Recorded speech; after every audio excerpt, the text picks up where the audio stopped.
Hi, ഞാൻ Aisha Rania.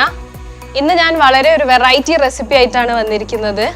ഒരു easy ആയിട്ട് വെറും 4-5 ഇൻഗ്രീഡിയൻസ് കൊണ്ട് ഉണ്ടാക്കാൻ പറ്റുന്ന ഒരു പൈനാപ്പിൾ ഹണി ഗ്ലേസ്ഡ് സാലഡാണ്. അപ്പോൾ നമുക്കത് എങ്ങനെ തയ്യാറാക്കാൻ നോക്കാം. അതിന് വേണ്ടിയിട്ട് ഞാനിവിടെ ഒരു ചെറിയ പൈനാപ്പിളാണ് എടുത്തിരിക്കുന്നത്. അത് നമുക്കൊരു ക്യൂബ് സൈസാക്കിയിട്ട് കട്ട് ചെയ്തിട്ട് എടുക്കാം. ഇത് നമ്മൾ മീഡിയം സൈസ്ഡ് ഒരു ക്യൂബായിട്ടാണ് നമ്മൾ ഇതിനെ കട്ട് ചെയ്തെടുക്കേണ്ടത്.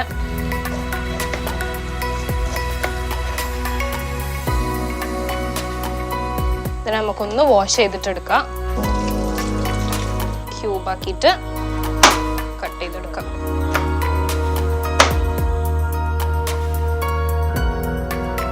നമ്മുടെ പൈനാപ്പിൾ നമ്മൾ കട്ട് ചെയ്തെടുത്തിട്ടുണ്ട്. ഇത് നമുക്ക് ഒരു ബോളിലേക്ക് ട്രാൻസ്ഫർ ചെയ്യാം.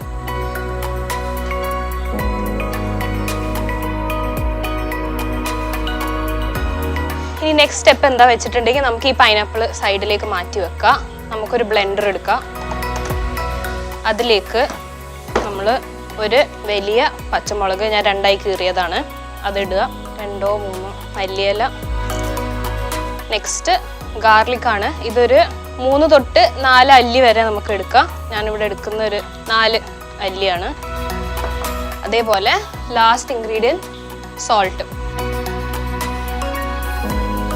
ഇപ്പോൾ നമ്മൾ പ്രിപ്പയർ ചെയ്യുന്ന ഇതിൻ്റെ ഡ്രസ്സിംഗ് ആണ്. വളരെ സിമ്പിൾ ആയിട്ടുള്ളൊരു ഡ്രസ്സിംഗ് ആണ്. നോർമലി നമ്മൾ മയണൈസും അല്ലെങ്കിൽ അങ്ങനെ എന്തെങ്കിലുമാണ് നമ്മൾ സാധാരണ ഡ്രസ്സിങ്ങിന് യൂസ് ചെയ്യുക. പക്ഷെ അത് ഭയങ്കര ഹെൽത്തിയാണ്. വേറെ നമ്മൾ അൺഹെൽത്തി ആയിട്ടുള്ള ഒരു സ്റ്റഫും ഇവിടെ യൂസ് ചെയ്യുന്നില്ല. ഇനി നമ്മളിത് ജസ്റ്റ് ഒന്ന് നമ്മൾ പേസ്റ്റ് ആക്കരുത്, ജസ്റ്റ് ഒന്നൊരു ക്രഷ് ചെയ്തെടുക്കുക.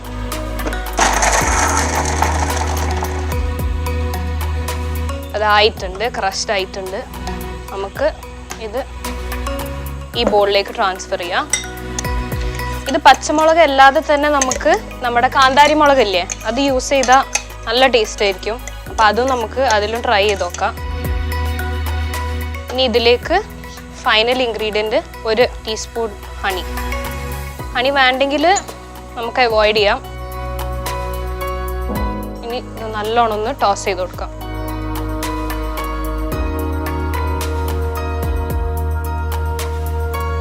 അപ്പോൾ നമ്മുടെ ഹെൽത്തി, ഈസി ആൻഡ് സിമ്പിൾ ആയിട്ടുള്ള ഒരു ഗ്ലേസ്ഡ് ഹണി പൈനാപ്പിൾ സാലഡ് ഇവിടെ റെഡി ആയിട്ടുണ്ട്.